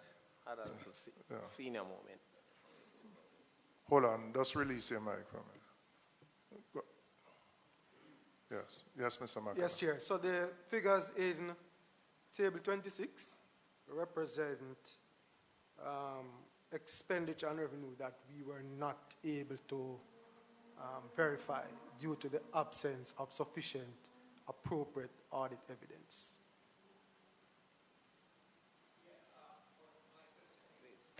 We had said, well, although, well, in light of the example, well, I guess it's the respective CEOs could speak for the municipality. Well, we may not have the time now, but what I'm saying is that could it be possible that we have similar scenarios? In other words, could it be possible that, let's take, for example, one of these corporations. Let's look at St. James.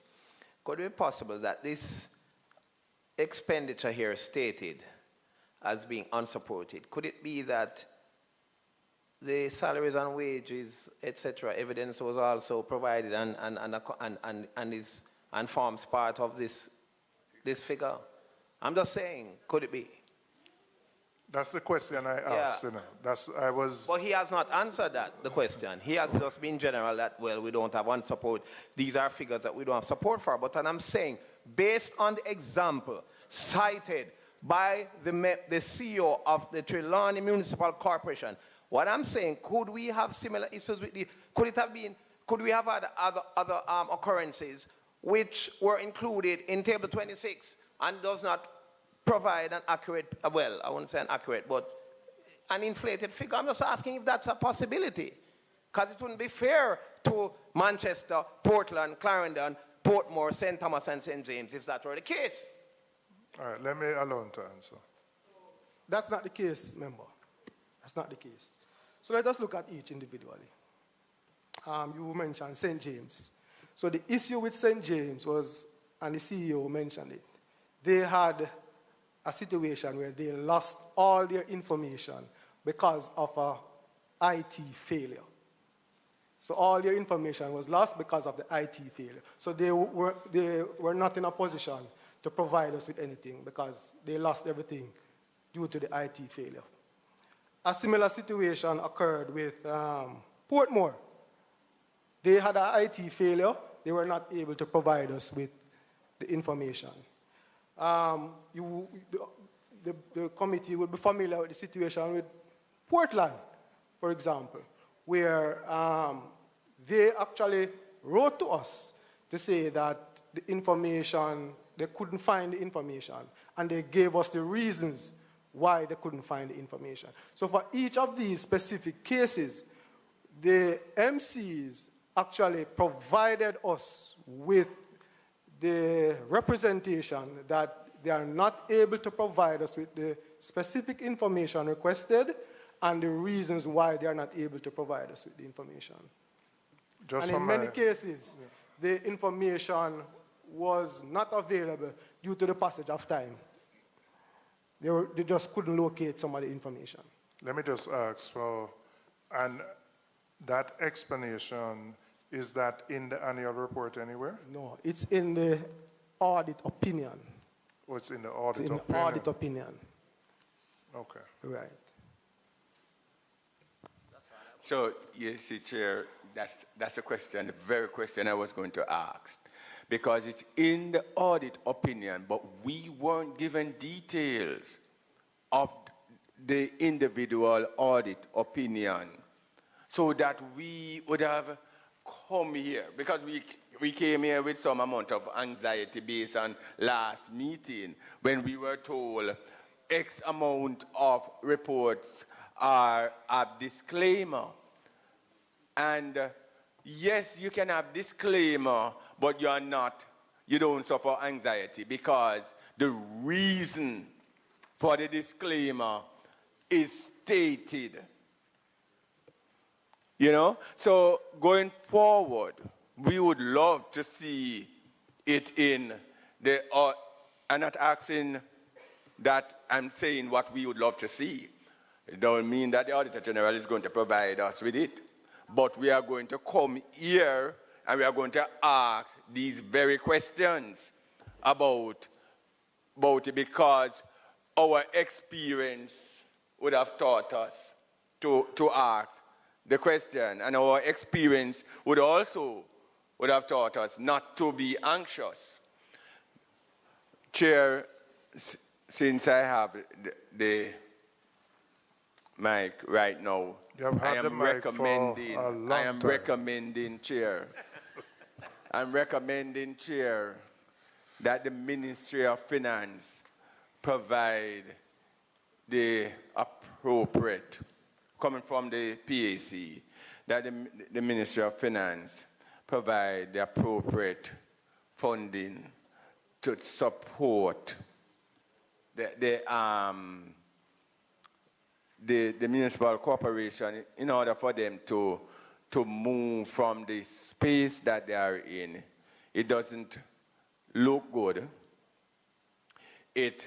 I can imagine it must be affecting the civil servants, not only those who are here, but I can just imagine their various accounting personnel, how they must feel, knowing that their bosses are coming here, and it is because of something in audit that on the face of it, without more,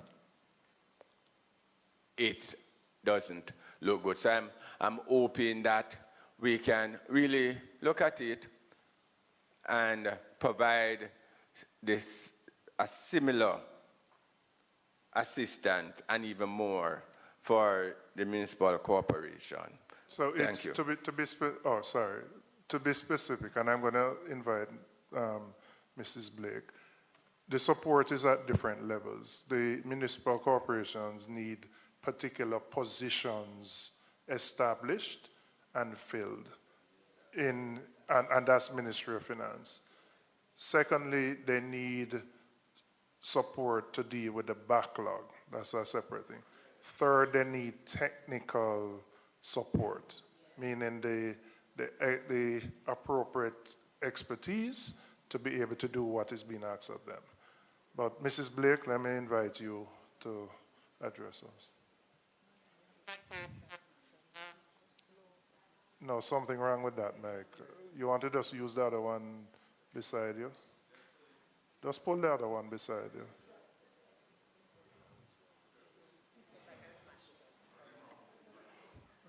Okay, I'll allow him.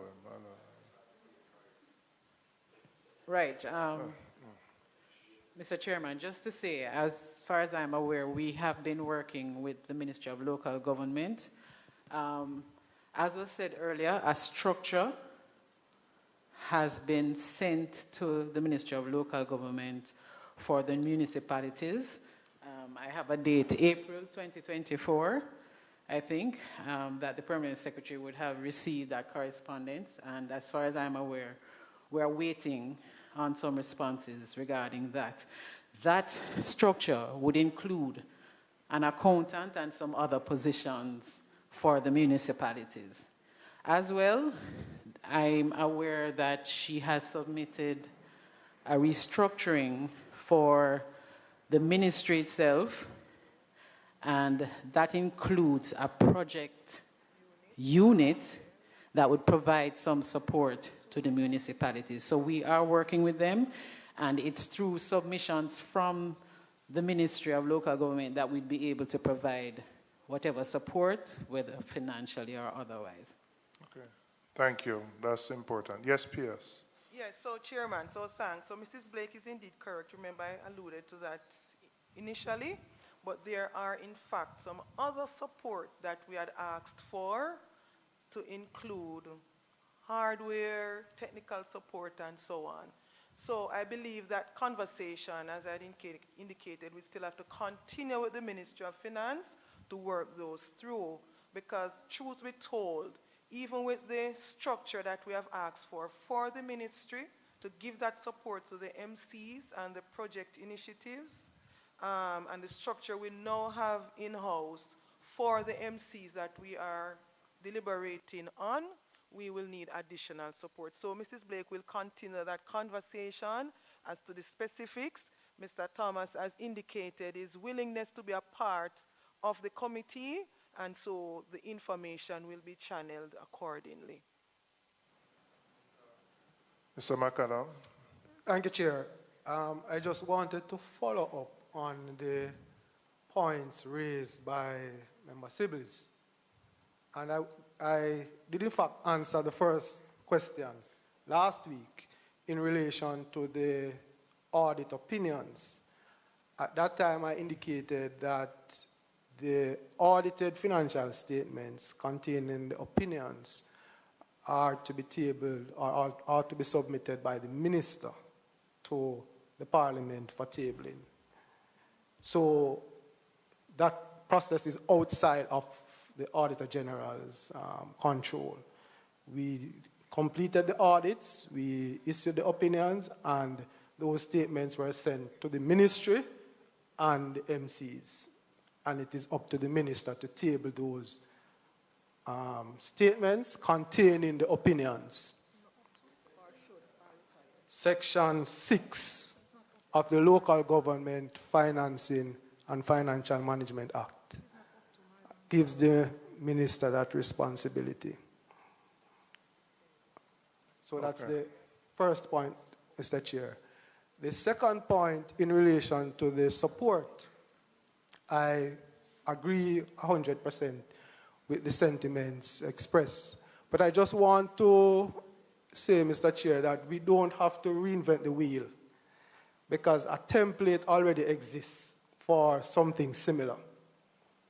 Some years ago, when the government established the executive agencies, what was done at the time, in addition to the Executive Agencies Act that was passed to govern the executive agencies, the Ministry of Finance promulgated financial instructions to the executive agencies because at the time, the executive agencies were mandated to use IPSAS.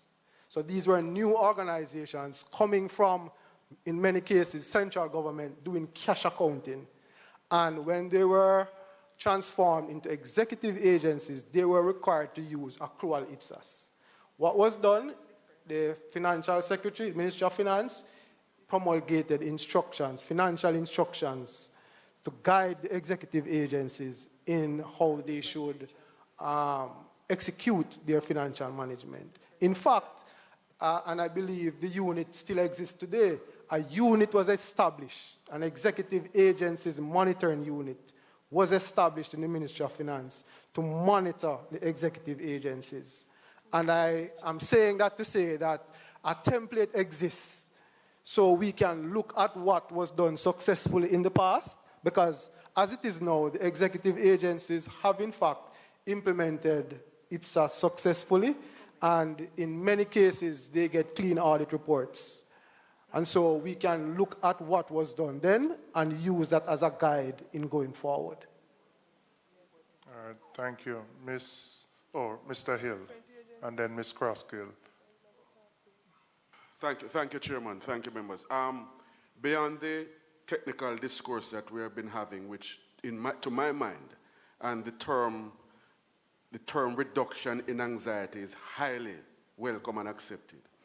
There's one thing I wanted to mention, Chairman and members, is that usually at sittings like these, it can come off to the public as adversarial. Today, it is more clarification, and that both the Auditor General and the local authorities, so the Ministry of Local Government, are on the same page. I say this to say because many times we face reputational injury and damage and ill perception because it is a local government system that is perceived a certain way. I want to reiterate what our colleague and our localized leader, Ms. Nadia Crosskill, would have ably elucidated earlier, is that we have persons in our respective municipal corporations who have dedicated their entire working life to have local government succeed. We have persons who have died hoping that what they would have left in place would be improved upon. We have persons who are dedicated to the compliance with DOJ audit practices and the new systems that would be implemented. What we are lacking, and I'm glad that it came up, is that the necessary equitable investment that has to be made will now be made. So therefore, the standard to which we are expected to perform and the standard to which we are expected to report, we can do so. What we have here happening, Chairman and members, is that there seems to be a slight imbalance, and there is an impression that we have to overcome, that we are inefficient, sitting down, twiddling our thumbs, when we have highly dedicated, highly trained, highly skilled persons that are ready, willing, and able to do it, but require the investment and the tools to do so. And I am indeed grateful for the discourse that has taken place this afternoon, and I'm encouraged, based on what has happened today, that I believe in the near to longer term, when we would have retired at what Member State said 55, 60 plus years, we have left a template for those coming behind us for a more perfect and more unified and more efficient local government system that will effectively and efficiently serve the people of this country. Thank you, Chairman. Thank you, Mr. Hill. Ms. Croskill? Say what Mr. Hill can. But I don't know if you're going to say this is parochial, but I want to ask the Ministry of Finance a very specific question. Will the Ministry of Finance fund the structure? Sorry, let me protect Mrs. Blake. I don't think Mrs. Blake is the appropriate officer who can answer that. But I think the point Ms. Croskill has been well made. I very deliberately facilitated this discourse because when I see issues which are systemic, I know there are larger problems which need to be resolved. And I understand the frustration of the CEOs, and I understand the potential and the real reputational risk. So I do. But I think we have, over the last 2 hours, come to what the real issues are. We have heard there's dialogue between the Ministry of Finance and the Ministry of Local Government on resolving those things. As a committee, we will be following up to ensure that what you have said should be done is in fact done, with the additional positions and the staff and the resources to bring the municipal corporations up to date. So I think we have a better idea of what the real issues are. The Auditor General has to do its job, and it is doing so dispassionately. And so they have to report as they see. As a committee, we have to ensure that the full facts, even beyond what is in a report, those facts are out on the table, and I think we have been able to do that.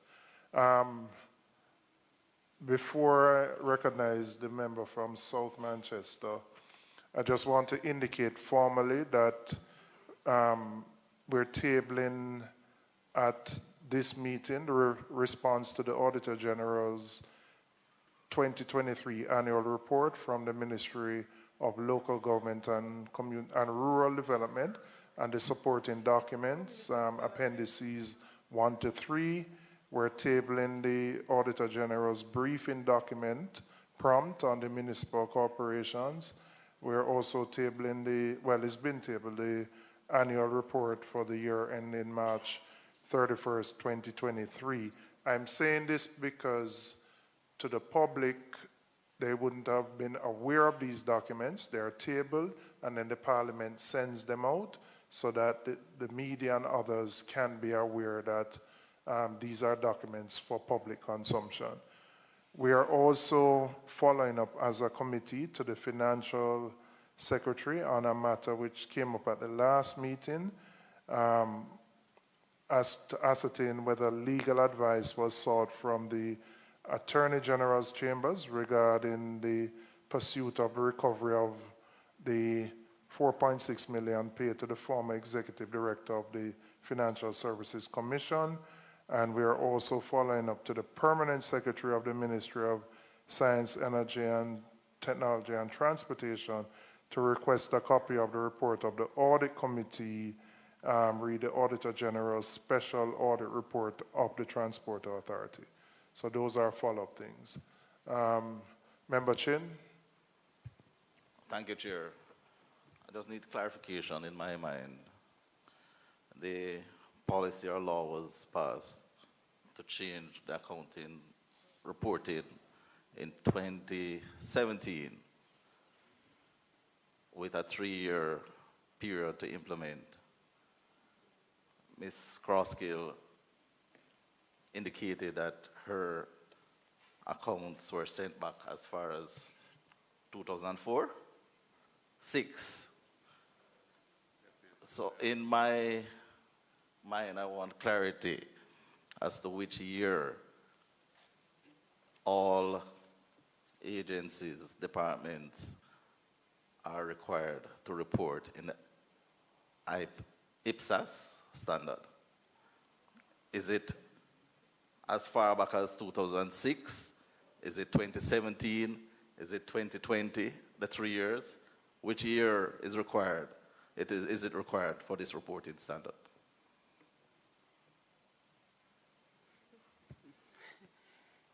No, the IPSAS was, the law came into effect in 2016, but you are always required to present a financial statement.